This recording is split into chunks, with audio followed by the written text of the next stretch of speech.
முக்கிய செய்திகள். இந்திய பொருட்கள் மீதான அமெரிக்காவின் 25% இறக்குமதி வரி இன்று அமலுக்கு வருகிறது. நாட்டு நலனுக்கு தேவையான நடவடிக்கைகள் எடுக்கப்படும் என பியூஷ் கோயல் அறிவிப்பு. கட்சி தாவிய பிஆர்எஸ் எம்எல்ஏக்கள் மீது 3 மாதத்திற்குள் நடவடிக்கை எடுக்க வேண்டும். தெலுங்கானா சட்டப்பேரவை தலைவருக்கு 3 மாதம் கெடு விதித்தது உச்சநீதிமன்றம். கர்நாடகாவில் உள்ள தர்மசாலா கோயிலின் அருகே மனித எலும்புக்கூடுகள் கண்டுபிடிப்பு. பெண்களின் மேலாடைகள், டெபிட் கார்டுகள், பான் கார்டுகள் கிடைத்ததால் பரபரப்பு. ஸ்டாலினை சந்தித்து நலன் விசாரித்தார் முன்னாள் முதலமைச்சர் பன்னீர்செல்வம். கூட்டணி தொடர்பாக எதுவும் நடக்கலாம் என்றும் அறிவிப்பு. ஜாதி மதம் இல்லாத ஒரே கட்சி அதிமுக தான். ராமநாதபுரம் பொதுக்கூட்டத்தில் எடப்பாடி பழனிசாமி பிரச்சாரம். வணக்கம். வணக்கம்.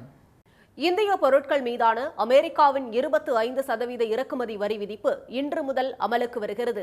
அதிபராக ட்ரம்ப் பொறுப்பேற்ற பின் அமெரிக்க பொருளாதார சீர்திருத்த நடவடிக்கைகளை மேற்கொள்வதாக கூறி இந்தியா உள்ளிட்ட பல்வேறு நாடுகளுக்கு பரஸ்பர வரி விதிப்பை அறிவித்திருந்தார். அமெரிக்காவின் புதிய வரி விதிப்பை குறைக்க வேண்டும் என இந்தியா வலியுறுத்திய நிலையில் இருநாட்டு அதிகாரிகள் இடையே வர்த்தக ரீதியான பேச்சுவார்த்தை நடைபெற்று வந்தது. ஆனாலும் இந்தியாவின் கோரிக்கையை அமெரிக்கா ஏற்க மறுத்த நிலையில் இந்தியாவிலிருந்து ஏற்றுமதி செய்யப்படும் பொருட்களுக்கு 25% வரி விதிப்பதாக அமெரிக்க அதிபர் ட்ரம்ப் அதிரடியாக அறிவித்தார். இந்நிலையில் அமெரிக்காவின் வரி விதிப்பு அறிவிப்பானது இன்று முதல் அமலுக்கு வருகிறது. ரஷ்யாவிலிருந்து எண்ணெய் இறக்குமதி செய்வதற்கு தண்டனையாக கூடுதல் வரி விதிக்கப்படும் என அவர் எச்சரித்துள்ளதால் ஏற்றுமதியாளர்களிடம் அச்சம் நிலவுகிறது. இந்நிலையில் நாட்டு நலனுக்காக அனைத்து நடவடிக்கைகளும் மேற்கொள்ளப்படும் என ஒன்றிய வர்த்தக அமைச்சர் பியூஷ் கோயல் தெரிவித்துள்ளார். அமெரிக்காவின் இறக்குமதி வரி தொடர்பாக மாநிலங்களவையில் பேசிய அவர் ட்ரம்ப் அறிவிப்பின் தாக்கம் குறித்து ஆய்வு செய்து வருவதாக தெரிவித்தார். மேலும் இந்தியாவின் நலன்களை பாதுகாப்பதற்கு தேவையான அனைத்து நடவடிக்கைகளையும் மத்திய அரசு மேற்கொள்ளும் என்று அவர் தெரிவித்தார். The government attaches the utmost importance to protecting and promoting the welfare of our farmers, workers, entrepreneurs, exporters, MSMEs and all sections of industry. We will take all necessary steps to secure and advance our national interests. அமெரிக்க வரி விதிப்பை தொடர்ந்து அதனை ஈடு செய்யும் வகையில் இங்கிலாந்து உள்ளிட்ட நாடுகளிடம் பேச்சுவார்த்தை நடத்தி வருவதாகவும் திரு பியூஷ் கோயல் தெரிவித்தார். தெலுங்கானாவில் கட்சி தாவிய பிஆர்எஸ் எம்எல்ஏக்கள் மீது 3 மாதத்துக்குள் நடவடிக்கை எடுக்க வேண்டும் என்று பேரவைத் தலைவருக்கு உச்சநீதிமன்றம் கெடு விதித்துள்ளது. அந்த மாநிலத்தில் காங்கிரஸ் தலைமையிலான அரசு நடந்து வருகிறது. ஆளும் கட்சியாக காங்கிரஸ் அமைந்தவுடன் பிஆர்எஸ் எனப்படும் தெலுங்கானா பாரத ராஷ்டிர சமிதி கட்சியிலிருந்து 10 எம்எல்ஏக்கள் ஆளும் கட்சியில் இணைந்தனர். இதற்கு எதிராக அக்கட்சியின் மூத்த தலைவர் திரு கே.டி. ராமாராவ் உச்சநீதிமன்றத்தில் கடந்த ஆண்டு மனு தாக்கல் செய்தார். அதில் கட்சி தாவல் தடை சட்டத்தின் கீழ் 10 எம்எல்ஏக்கள் மீது நடவடிக்கை எடுக்க வேண்டும் என்று கோரியிருந்தார். உச்சநீதிமன்ற தீர்ப்பின்படி சட்டப்பேரவைத் தலைவர் கட்சித்தாவல் பிரச்சினையை கடந்த காலத்தைப் போல நீண்ட காலத்திற்கு நிலுவையில் வைத்திருக்க முடியாது என்றும் அவர் குறிப்பிட்டிருந்தார். இந்த விவகாரத்தில் பேரவைத் தலைவர் எந்த தாமதமும் இல்லாமல் ஒரு முடிவை எடுக்க வேண்டும் என்றும் கட்சித்தாவல் விவகாரத்தில் தங்கள் கோரிக்கைகளை உயர்நீதிமன்றம் ஏற்க மறுத்துவிட்டதாக அவர் கூறியுள்ளார். இதற்கு காங்கிரஸ் கட்சிக்கு தாவிய எம்எல்ஏக்கள் தரப்பிலிருந்து கடும் எதிர்ப்பு தெரிவிக்கப்பட்டது. அனைத்து தரப்பு வாதங்களையும் பதிவு செய்து கொண்ட உச்சநீதிமன்றம் தீர்ப்பை தேதி குறிப்பிடாமல் ஒத்திவைத்திருந்தது. இந்நிலையில் இந்த வழக்கில் உச்சநீதிமன்றத்தின் தலைமை நீதிபதி திரு பி.ஆர். கவாய் தலைமையிலான அமர்வு நேற்று உத்தரவு பிறப்பித்துள்ளது. அதில் பிஆர்எஸ் சட்டப்பேரவை உறுப்பினர்கள் கட்சி தாவிய விவகாரம் தொடர்பாக அவர்கள் மீது தகுதி நீக்க நடவடிக்கை விவகாரத்தை 3 மாதத்துக்குள் தெலுங்கானா சட்டப்பேரவை தலைவர் முடிவு செய்ய வேண்டும் என்று உத்தரவிட்டுள்ளது. இந்த தகுதி நீக்க நடவடிக்கை விவகாரத்தில் ஏதேனும் எம்எல்ஏக்கள் இழுத்தடிக்கும் நோக்கில் நடந்தால் சட்டப்பேரவை தலைவர் உடனடியாக முடிவு எடுக்கலாம் என தெரிவித்துள்ளது. மேலும் தகுதி நீக்க விவகாரத்தில் நீதிமன்றங்களில் ஏற்படும் தாமதத்தை தவிர்ப்பதற்காகவே தகுதி நீக்க நடவடிக்கைகளை சட்டப்பேரவை தலைவர் முடிவு செய்ய அவரிடம் அதிகாரம் ஒப்படைக்கப்பட்டது என்றும் கட்சி தாவல் என்பது தேசிய அளவில் பேசப்படும் விவகாரமாக உள்ளது என்றும் நீதிபதிகள் தெரிவித்தனர். இதனை கட்டுப்படுத்தாவிட்டால் அது ஜனநாயகத்தை சீர்குலைக்கும் என்றும் குறிப்பாக சட்டப்பேரவை தலைவர் 10வது அட்டவணையின் கீழ் ஒரு தீர்ப்பளிக்கும் அதிகாரியாக மட்டுமே செயல்படுகிறார் என்றும் நீதிபதிகள் கூறியுள்ளனர். அரசியல் அமைப்பு சட்டம் விலக்குரிமையை வழங்கவில்லை என்றும் அதேபோன்று சபாநாயகர்கள் கட்சித்தாவல் தடுப்புச் சட்ட சட்டத்தின் கீழ் நடவடிக்கை எடுக்காமல் கால வரம்பின்றி செய்யும் கால தாமதம் என்பது இந்திய ஜனநாயகத்தில் ஆபத்தை உருவாக்கும் என்று நீதிபதிகள் தெரிவித்தனர். எனவே கட்சித்தாவல் தடுப்பு சட்டத்தின் கீழ் சட்டமன்ற உறுப்பினர்களை தகுதி நீக்கம் செய்யும் விவகாரத்தில் தற்போதைய வழிமுறையை நாடாளுமன்றம் மறு ஆய்வு செய்ய வேண்டும் என்று நீதிபதிகள் உத்தரவிட்டுள்ளனர். கர்நாடகா மற்றும் மகாராஷ்டிராவில் பாஜக கூட்டணி ஆட்சியை பாதுகாக்க கட்சித்தாவல் தடுப்பு சட்டத்தின் கீழ் நடவடிக்கை எடுக்காமல் அம்மாநில சட்டப்பேரவை தலைவர்கள் இழுத்தடித்தது குறிப்பிடத்தக்கது. கர்நாடக மாநிலத்தில் உள்ள தர்மஸ்தலா கோயிலை சுற்றி தோண்ட மனித எலும்புகளும் பெண்களின் மேலாடைகளும் கிடைப்பதால் அதிர்ச்சி ஏற்பட்டுள்ளது. தட்சிண கன்னடாவில் உள்ள அந்த கோயிலில் பணியாற்றிய தூய்மை பணியாளர் ஒருவர் கடந்த ஜூன் மாதம் 3ஆம் தேதி தட்சிண கன்னடா காவல் நிலையத்தில் சரணடைந்து வாக்குமூலம் அளித்தார். அதில் பள்ளி மாணவிகள், பெண்கள் என ஏராளமானோரை கோயிலை சுற்றி புதைத்ததாகவும் அந்த உடல்களை புதைக்காவிட்டால் குடும்பத்துடன் கொலை செய்து விடுவதாக கோயில் நிர்வாகிகள் மிரட்டியதாகவும் அந்த தூய்மை பணியாளர் தெரிவித்தார். 1995ஆம் ஆண்டிலிருந்து 2014ஆம் ஆண்டு வரை தர்மஸ்தலா கோயிலில் பல பெண்கள் மற்றும் மாணவிகளின் உடல்களை அடக்கம் செய்துள்ளதாக அவர் கூறியுள்ளார். பல பெண்களை பள்ளி சீருடையிலேயே புதைத்ததாகவும் அப்படி புதைக்கப்பட்ட பெண்களின் உடல்களில் பாலியல் வன்கொடுமை செய்யப்பட்டதற்கான அடையாளங்களும் சில நேரம் ஆசிட் தழும்புகளும் தென்பட்டதாகவும் தூய்மை பணியாளர் வாக்குமூலம் அளித்துள்ளார். உயிர் பயத்தால் 10 ஆண்டுகளுக்கு முன் தர்மஸ்தலாவை விட்டு குடும்பத்துடன் வெளியேறி அண்டை மாநிலத்தில் மறைந்து வாழ்ந்ததாகவும் மனசாட்சி உறுத்தியதால் இந்த உண்மைகளை தற்போது தெரிவித்து விட்டதாகவும் அவர் கூறியுள்ளார். ஒட்டுமொத்த கர்நாடகாவையே கதிகலங்க வைத்த இந்த சம்பவத்தை அந்த மாநிலத்தின் சிறப்பு புலனாய்வு குழுவினர் கடந்த 29ஆம் தேதி முதல் விசாரித்து வருகின்றனர். தர்மஸ்தலா கோயிலை சுற்றி பெண்களின் உடல்கள் புதைக்கப்பட்டிருப்பது உண்மையா? அதற்கு யார் காரணம்? பெண்களுக்கு நேர்ந்தது என்ன என பல கேள்விகளை முன்வைத்து காவல்துறையினர் விசாரணையை முடுக்கிவிட்டுள்ளனர். உடல்கள் புதைக்கப்பட்டதாக 13 இடங்களை தூய்மை பணியாளர் அடையாளம் காட்டியதால் அந்த பகுதிகளை தோண்டி காவல்துறையினர் விசாரித்து வருகின்றனர். முதல் நாளில் தோண்ட பெண்களின் மேலாடைகள், டெபிட் கார்டு, பான் கார்டு ஆகியவை கிடைத்ததாக கூறப்படுகிறது. 3வது நாளான நேற்று அவர் காட்டிய 6வது இடத்தில் தோண்டிய போது மனித எலும்புக்கூடுகள் கண்டுபிடிக்கப்பட்டன. தற்போது அப்பகுதியில் தொடர்ந்து மழை பெய்து வருவதால் 7வது இடத்தை தோண்டும் பணியில் சுணக்கம் ஏற்பட்டுள்ளது. அதேவேளையில் மீட்கப்பட்ட உடல் எச்சங்களை பாதுகாப்பாக ஆய்வுக்கு அனுப்பும் பணியை அதிகாரிகள் மேற்கொண்டு வருகின்றனர். இதற்கிடையே 2003ஆம் ஆண்டு தன்னுடைய மகள் தர்மஸ்தலாவில் காணாமல் போனதாக கடந்த 15ஆம் தேதி பெண் ஒருவர் தட்சிண கன்னடாவின் காவல் கண்காணிப்பாளரிடம் புகார் அளித்தார். இதனால் கடந்த 10 ஆண்டுகளில் காணாமல் போன பெண்களின் விவரங்களை காவல்துறையினர் சேகரிக்க தொடங்கியுள்ளனர். உடல் நலன் குறித்து விசாரித்த முன்னாள் முதலமைச்சர் திரு ஓ பன்னீர்செல்வத்துக்கு முதலமைச்சர் திரு மு க ஸ்டாலின் நன்றி தெரிவித்துள்ளார்.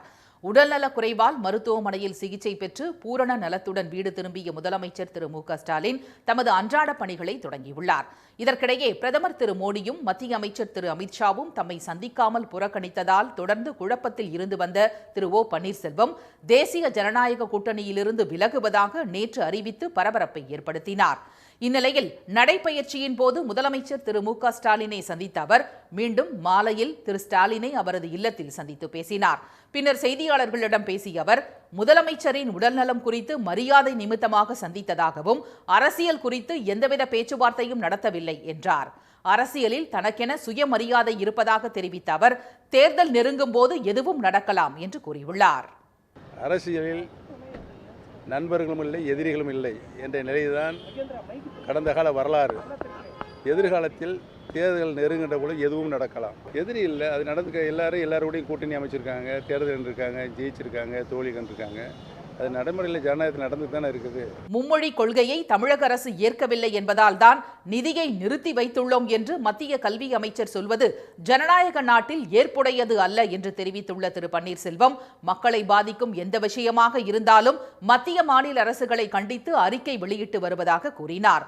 தாவேகாவுடன் நாங்களும் பேசவில்லை, அவர்களும் பேசவில்லை என்று அவர் தெரிவித்தார். இந்நிலையில் எக்ஸ் தளத்தில் முதலமைச்சர் திரு ஸ்டாலின் விடுத்துள்ள பதிவில் உள்ளன்போடு உரையாடி நலம் விசாரித்த திரு பன்னீர்செல்வத்திற்கு நன்றி என தெரிவித்துள்ளார். இதனிடையே பாஜக கூட்டணியை விட்டு ஓபிஎஸ் வெளியேறியதை வரவேற்று சிவகங்கையில் அவரது ஆதரவாளர்கள் எம்ஜிஆர் சிலைக்கு மாலை அணிவித்து இனிப்புகள் வழங்கியும் பட்டாசு வெடித்தும் கொண்டாடினர். அப்போது எடப்பாடி திரு பழனிசாமி மற்றும் பிரதமர் திரு மோடிக்கு எதிராகவும் அவர்கள் முழக்கமிட்டனர். அதிமுக சாதி மதம் இல்லாத கட்சி என்றும் அக்கட்சியின் ஆட்சியில் மதச்சண்டை, சாதி சண்டைகள் இல்லை என்றும் எடப்பாடி திரு பழனிசாமி தெரிவித்துள்ளார். மக்களை காப்போம், தமிழகத்தை மீட்போம் என்ற பிரச்சாரத்தை மேற்கொண்டு வரும் அதிமுக பொதுச் செயலாளர் எடப்பாடி திரு பழனிசாமி ராமநாதபுரத்தில் நேற்று பொதுமக்களிடையே பேசினார். அப்போது திமுக ஆட்சிக்கு வந்து 50 மாதங்கள் ஆகியும் வாக்குறுதிகளை முழுமையாக நிறைவேற்றவில்லை என்று கூறினார். அதிமுக ஆட்சியில் ராமநாதபுரத்தில் பேருந்து நிலையம் கட்டுவதற்கு 49 கோடி நிதி ஒதுக்கி திட்ட அறிக்கை தயாரித்ததாகவும், ஆனால் ஆட்சி மாற்றம் ஏற்பட்டுவிட்டதாகவும் அவர் தெரிவித்தார். ராமநாதபுரம் பகுதி இஸ்லாமிய மக்கள் நிறைந்த பகுதி என்று கூறிய எடப்பாடி திரு பழனிசாமி, திமுக கூட்டணிதான் சிறுபான்மையினருக்கு பாதுகாப்பு என்று மாய தோற்றத்தை காட்டுவதாகவும், உண்மையிலேயே பாதுகாப்பு கொடுத்தது அதிமுக தான் என்றும் கூறினார். அதிமுக சாதி மதம் இல்லாத கட்சி என்றும், ஆண் பெண் 2 சாதிகள்தான் உள்ளதாகவும் அவர் கூறினார். திராவிட முன்னேற்ற கழகத்தை பொறுத்தவரைக்கும் சாமானிய தொண்டன் போல இந்த கட்சிக்கு பொதுச் செயலாளராகலாம், தமிழ்நாட்டுடைய முதலமைச்சராகலாம். இந்த கட்சியில் ஜனநாயக அமைப்புள்ள ஒரே கட்சி அதிமுக கட்சி. அப்படி இருக்கிற காரணத்தினால்தான் என்னை போயிருக்கின்ற கிளை செயலாளராக இருந்து உங்கள் முன் பொதுச் செயலாளராக வந்து பேசுகின்ற வாய்ப்பு பெறுகிறேன்.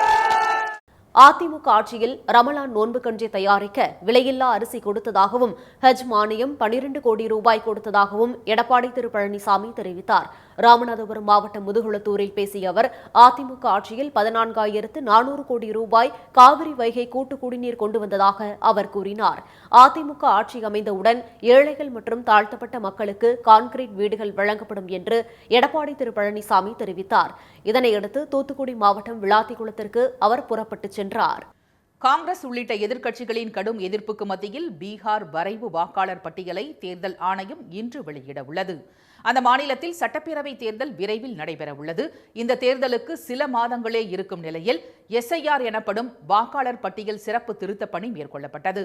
இதற்கு காங்கிரஸ், ராஷ்டிரிய ஜனதா தளம், திரிணாமுல் காங்கிரஸ், இந்திய கம்யூனிஸ்ட் உள்ளிட்ட எதிர்க்கட்சிகள் கடும் எதிர்ப்பு தெரிவித்ததோடு உச்சநீதிமன்றத்திலும் வழக்குகளை தொடர்ந்தன. திருத்தம் என்ற பெயரில் ஏழைகள், பட்டியல் மற்றும் பழங்குடியின மக்கள் மற்றும் பிற்படுத்தப்பட்டோர் என 64 லட்சம் பேர் வாக்காளர் பட்டியலிலிருந்து நீக்கப்பட்டுள்ளதாகவும் குற்றச்சாட்டு எழுந்தது. பணி நிமித்தமாக வெளிமாநிலங்களுக்கு சென்றவர்களின் பெயர்களும் அடியோடு நீக்கப்பட்டதாக புகார்கள் எழுந்தன. தேர்தல் ஆணையத்தின் நடவடிக்கைக்கு கடும் கண்டனம் தெரிவித்த பீகார் எதிர்க்கட்சியான ராஷ்டிரிய ஜனதா தளம் கட்சியின் MLAக்கள் திரு தேஜஸ்வி யாதவ் தலைமையில் சட்டப்பேரவை வளாகத்தில் கருப்பு சட்டைகளை அணிந்து ஆர்ப்பாட்டத்தில் ஈடுபட்டனர். இந்த விவகாரத்தை கிளப்பி நாடாளுமன்றத்தின் இரு அவைகளையும் எதிர்க்கட்சிகள் முடக்கி வைத்துள்ளன. இதற்கிடையே பீகார் மாநில வரைவு வாக்காளர் பட்டியல் இன்று வெளியிடப்படும் என்று தலைமை தேர்தல் ஆணையர் திரு ஞானேஷ்குமார் தெரிவித்துள்ளார். இது தொடர்பாக அவர் வெளியிட்ட அறிக்கையில், வாக்காளர் பட்டியல் சிறப்பு தீவிர திருத்தம் தொடர்பான உத்தரவுகளின்படி பீகார் வரைவு வாக்காளர் பட்டியல்கள் இன்று அதிகாரப்பூர்வ வலைதளத்தில் வெளியிடப்பட உள்ளது. பீகாரின் 38 மாவட்ட தேர்தல் அதிகாரிகளால் பீகாரில் உள்ள அனைத்து அங்கீகரிக்கப்பட்ட அரசியல் கட்சிகளுக்கும் காகித பட்டியலாகவும் டிஜிட்டல் நகல்களாகவும் வழங்கப்பட உள்ளது. பீகாரின் தலைமை தேர்தல் அதிகாரி மற்றும் 243 சட்டப்பேரவை தொகுதிகளின் தேர்தல் பதிவு அதிகாரிகள் ஆகியோரிடம் எந்த ஒரு வாக்காளரோ அல்லது அங்கீகரிக்கப்பட்ட அரசியல் கட்சியோ இன்று முதல் அடுத்த மாதம் 1ஆம் தேதி வரை காணாமல் போன தகுதியுள்ள வாக்காளர்களின் பெயரை சேர்ப்பது, தகுதியற்ற வாக்காளர்களின் பெயர்களை நீக்குவது, வரைவு வாக்காளர் பட்டியல் திருத்தம் தொடர்பாக கோரிக்கைகளை முன்வைக்கலாம் என்று திரு ஞானேஷ்குமார் தெரிவித்துள்ளார். நலன் காக்கும் ஸ்டாலின் மருத்துவ திட்டத்துக்கு தடை விதிக்க சென்னை உயர்நீதிமன்றம் மறுத்துவிட்டது.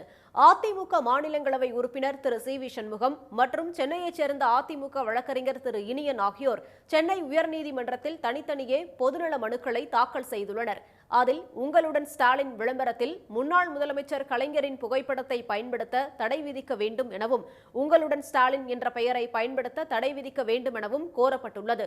சென்னை உயர்நீதிமன்ற தலைமை நீதிபதி திரு ஸ்ரீவஸ்தவா, நீதிபதி திரு சுந்தர்மோகன் ஆகியோர் முன்பு இந்த வழக்கு நேற்று விசாரணைக்கு வந்தது.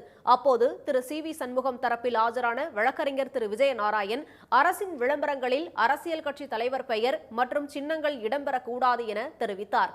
எனவே உங்களுடன் ஸ்டாலின் திட்டம் மற்றும் நாளை தொடங்கப்பட உள்ள மருத்துவ திட்டத்துக்கும் ஸ்டாலின் பெயர் பயன்படுத்த தடை விதிக்க வேண்டும் என கேட்டுக்கொண்டார். பின்னர் வாதிட்ட தமிழ்நாடு அரசு தலைமை வழக்கறிஞர் திரு PS ராமன், அரசு திட்ட விளம்பரங்களில் முதலமைச்சர் படம் மட்டுமல்ல, துறை அமைச்சர்களின் படங்களையும் பயன்படுத்தலாம் என உச்சநீதிமன்றம் உத்தரவிட்டுள்ளதாக கூறினார். அரசு விளம்பரங்கள் தொடர்பான உச்சநீதிமன்ற உத்தரவுப்படியே நடைமுறைகள் பின்பற்றப்படுவதாகவும் அவர் தெரிவித்தார். திமுக சார்பில் ஆஜரான மூத்த வழக்கறிஞர் திரு பி வில்சன் பிரதமர் மோடியின் பெயரில் மத்திய அரசு நமோ என்ற திட்டத்தை தொடங்கியிருப்பதையும் ஆந்திராவில் ஜெகன் திட்டம் அமலில் இருப்பதாகவும் குறிப்பிட்டார்.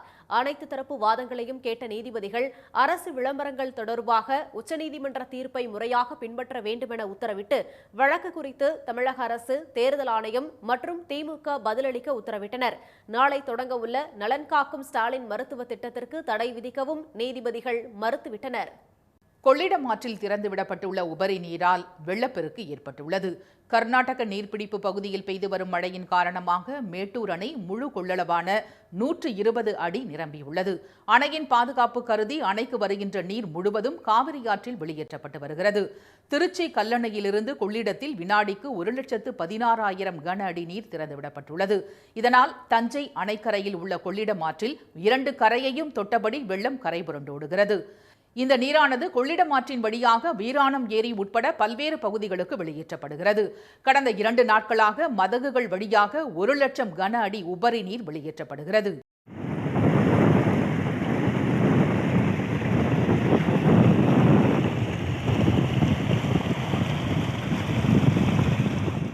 அதேபோல் சீர்காழி அருகே கொள்ளிடம் ஆற்றிலும் வெள்ளப்பெருக்கு ஏற்பட்டு ஆற்றின் 2 கரைகளையும் தொட்டுச் செல்கிறது தண்ணீர். சீர்காழி அருகே கொள்ளிடம் ஆற்றின் திட்டுப்பகுதியில் அமைந்துள்ள நாதல் படுகை, முதலைமேடு, வெள்ளமணல் ஆகிய 3 கிராமங்களை தண்ணீர் சூழ்ந்துள்ளது. மேலும் தண்ணீர் திறப்பு அதிகரித்தால் அதிக பாதிப்புகள் ஏற்பட வாய்ப்புள்ளதால் மாவட்ட நிர்வாகம் சார்பில் கரையோர மக்களுக்கு எச்சரிக்கை விடப்பட்டுள்ளது. மாநில மீட்பு குழுவினரும் தயார் நிலையில் வைக்கப்பட்டுள்ளனர். அண்ணா பல்கலைக்கழக முன்னாள் துணைவேந்தர் வேல்ராஜ் பணி ஓய்வு பெறும் நாளில் பணியிடை நீக்கம் செய்யப்பட்டுள்ளார். கடந்த 2021ஆம் ஆண்டு அண்ணா பல்கலைக்கழகத்திற்கு துணைவேந்தராக தேர்ந்தெடுக்கப்பட்ட பேராசிரியர் திரு வேல்ராஜுக்கு கடந்த ஆண்டு ஆகஸ்ட் 10ஆம் தேதி துணைவேந்தர் பதவிக்காலம் முடிந்தது. இந்நிலையில் துணைவேந்தராவதற்கு முன்பாக இயந்திரவியல் துறையின் கீழ் உள்ள இன்ஸ்டிடியூட் ஆஃப் எனர்ஜி ஸ்டடீஸ் துறையில் பணியாற்றினார். அப்போது நிதி முறைகேட்டில் ஈடுபட்டதாக அவர் மீது குற்றச்சாட்டு இருந்தது. இந்நிலையில் நேற்று நடைபெற்ற சிண்டிகேட் கூட்டத்தில் திரு வேல்ராஜை பணி நீக்கம் செய்ய முடிவெடுக்கப்பட்டது. இதையடுத்து அவரிடம் அதற்கான உத்தரவு நகல் வழங்கப்பட்டுள்ளது. வேல்ராஜ் இன்றுடன் பணி ஓய்வு பெறுகிறார் என்பது குறிப்பிடத்தக்கது.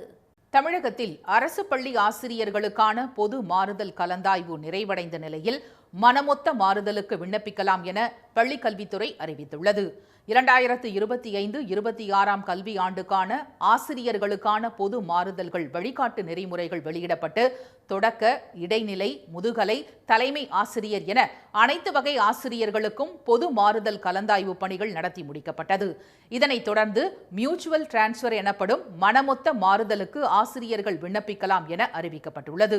இதில் ஓய்வு பெறுவதற்கு 2 ஆண்டுகள் இருக்க வேண்டும் என்றும், மனமொத்த மாறுதல் பெற்றால் 2 ஆண்டுகளுக்கு மீண்டும் அதனை பயன்படுத்த முடியாது என்றும் பள்ளி கல்வித்துறை விதிமுறைகளில் தெரிவிக்கப்பட்டுள்ளது. தொடக்க கல்வித்துறையில் ஒன்றியம் மற்றும் கல்வி மாவட்டத்துக்கு உட்பட்ட மனமொத்த மாறுதல் கோரி விண்ணப்பிக்கும் ஆசிரியர்களின் விண்ணப்பங்களை மாவட்ட தொடக்க கல்வி அலுவலரும், மாவட்டம் விட்டு மாவட்டம் மாறுதல் கோரும் ஆசிரியர்களின் விண்ணப்பங்களை தொடக்க கல்வி இணை இயக்குநரும் பரிசீலித்து நடவடிக்கை எடுக்க வேண்டும் என்றும் கூறப்பட்டுள்ளது. ஆசிரியர்கள் ஆகஸ்ட் 6ஆம் தேதிக்குள் விண்ணப்பங்களை இயக்ககத்திற்கு அனுப்ப வேண்டும் எனவும் உத்தரவிடப்பட்டுள்ளது. பவானிசாகர் அணையிலிருந்து கீழ்பவானி கால்வாய் பாசனத்திற்காக 15 நாட்களுக்கு முன்னதாகவே தண்ணீர் திறக்கப்பட்டுள்ளது. ஈரோடு, திருப்பூர், கரூர் மாவட்டங்களில் 1,03,500 ஏக்கர் விளைநிலங்கள் பாசன வசதி பெறும் வகையில் பவானிசாகர் அணையிலிருந்து கீழ்பவானி கால்வாயில் ஒவ்வொரு ஆண்டும் ஆகஸ்ட் 15ஆம் தேதி தண்ணீர் திறக்கப்படுவது வழக்கம். நீலகிரி மாவட்டத்தில் இந்த ஆண்டு பெய்த தென்மேற்கு பருவமழை காரணமாக சத்தியமங்கலம் அருகே உள்ள 105 அடி உயர பவானிசாகர் அணை நிரம்பியுள்ளது. ஆனால் பாசன பகுதிகளில் கடும் வறட்சி நிலவுவதால் முன்கூட்டியே தண்ணீர் திறக்க வேண்டும் என விவசாயிகள் அரசுக்கு கோரிக்கை விடுத்திருந்தனர். இதனை ஏற்ற தமிழக அரசு 15 நாட்களுக்கு முன்னதாகவே அணையிலிருந்து தண்ணீர் திறக்கப்படும் என அறிவித்தது. இதையடுத்து பவானிசாகர் அணையிலிருந்து கீழ்பவானி கால்வாயில் நேற்று அமைச்சர்கள் திரு முத்துசாமி, திரு சாமிநாதன் ஆகியோர் தண்ணீரை திறந்துவிட்டனர்.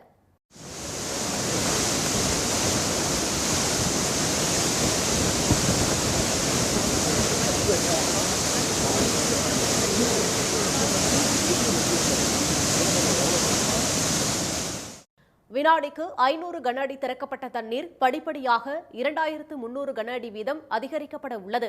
முதல் 15 நாட்களுக்கு சிறப்பு நினைப்பிற்காகவும் வரும் 15ஆம் தேதியிலிருந்து 120 நாட்களுக்கு முதல் போக சாகுபடிக்காகவும் தண்ணீர் திறக்கவும் தமிழக அரசு உத்தரவிட்டுள்ளது.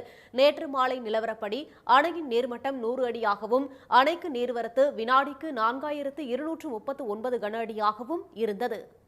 நெல்லையில் கவின் என்ற இளைஞர் ஆணவ படுகொலை செய்யப்பட்டதை கண்டித்து விசிக தலைவர் திருமாவளவன் தலைமையில் ஆர்ப்பாட்டம் நடைபெற்றது. நெல்லை பாளையங்கோட்டையில் கடந்த ஞாயிற்றுக்கிழமை காதல் விவகாரத்தில் பட்டியல் சமூகத்தைச் சேர்ந்த கவினை சுஜித் என்ற இளைஞர் அரிவாளால் வெட்டி கொடூரமாக ஆணவ கொலை செய்த சம்பவம் தமிழ்நாடு முழுவதும் அதிர்ச்சியை ஏற்படுத்தியது. இதனிடையே நெல்லை சென்ற விடுதலை சிறுத்தைகள் கட்சி தலைவர் திருமாவளவன் நெல்லை அரசு மருத்துவமனையில் வைக்கப்பட்டுள்ள கவினின் உடலுக்கு மலர் வளையம் வைத்து அஞ்சலி செலுத்தினார். தொடர்ந்து இந்த ஆணவ கொலையை கண்டித்து நெல்லை பாளையங்கோட்டையில் நடைபெற்ற ஆர்ப்பாட்டத்தில் அவர் கலந்து கொண்டார். ஆணவ படுகொலை என்பது அங்கொன்றும் இங்கொன்றுமாக அவ்வப்போது நடந்திருக்கின்றன என்பதை நாம் அறிவோம். ஆனால் அண்மை காலமாக இது அதிகரித்து வருகிறது. சாதி விட்டு சாதி திருமணம் செய்யக்கூடாது என்பது சனாதன தர்மம் என்று திருமாவளவன் கூறினார். கவினை கொலை செய்த சுர்ஜித்தை தொடர்ந்து அவரது தந்தை கைது செய்யப்பட்ட நிலையில் சுர்ஜித்தின் தாயாரையும் கைது செய்யும் வரை உடலை வாங்க மாட்டோம் என உறவினர்கள் தெரிவித்துள்ளனர். இதனால் கவினின் உடல் கடந்த 4 நாட்களாக நெல்லை அரசு மருத்துவமனையிலேயே வைக்கப்பட்டுள்ளது. கடலூர் மாவட்டம் விருத்தாச்சலம் அருகே நடந்த ஆட்டுச்சந்தையில் 1.5 கோடி ரூபாய்க்கு வியாபாரம் களை கட்டியது. அந்த மாவட்டம் வேப்பூரில் வாரந்தோறும் ஆட்டுச்சந்தை நடைபெறுவது வழக்கம். அதன்படி சேப்பாக்கம், நல்லூர், மேமாத்தூர், கண்டப்பன்குறிச்சி, அரியனாச்சி, தொண்டங்குறிச்சி, அடரி, சிறுப்பாக்கம் உள்ளிட்ட 50க்கும் மேற்பட்ட கிராமங்களிலிருந்து கால்நடைகள் சந்தைக்கு கொண்டுவரப்பட்டிருந்தன. வெள்ளாடு, கொடியாடு, செம்மறி என வாரச்சந்தையில் கால்நடைகள் விற்பனை களை கட்டின. வியாபாரிகளும் விவசாயிகளும் கால்நடைகளை போட்டி போட்டு வாங்கிச் சென்றனர். ஆடி 18 வரவுள்ளதால் இந்த சந்தையில் 1.5 கோடி ரூபாய்க்கு விற்பனையானது. கடலூர், கள்ளக்குறிச்சி, விழுப்புரம், சென்னை, திருச்சி, சேலம், பெரம்பலூர், அரியலூர் உள்ளிட்ட தமிழகத்தில் பல மாவட்டங்களிலிருந்தும் புதுச்சேரி மாநிலத்திலிருந்தும் வந்திருந்த வியாபாரிகள் ஆடுகளை வாங்கிச் சென்றனர். ஒரு ஆடு 5000 ரூபாய் முதல் அதிகபட்சமாக 23,000 ரூபாய் வரை விற்பனை செய்யப்பட்டது.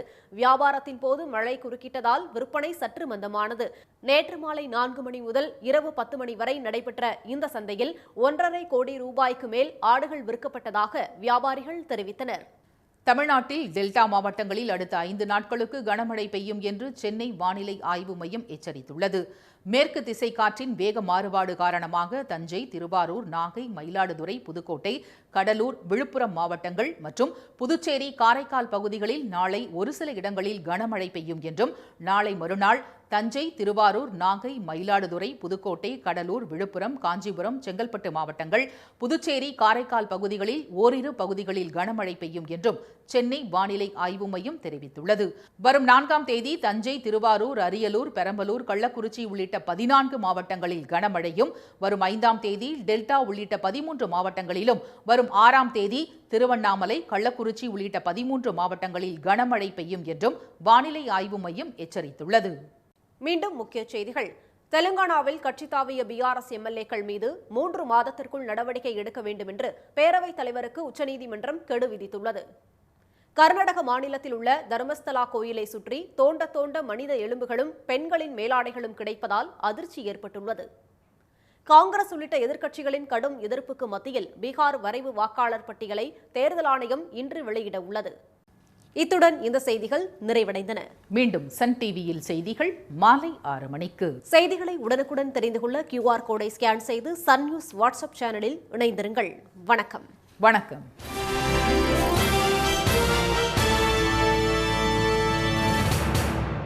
உடனுக்குடன் செய்திகளை தெரிந்து கொள்ள சன் நியூஸ் பெல் ஐகானை கிளிக் பண்ணுங்க.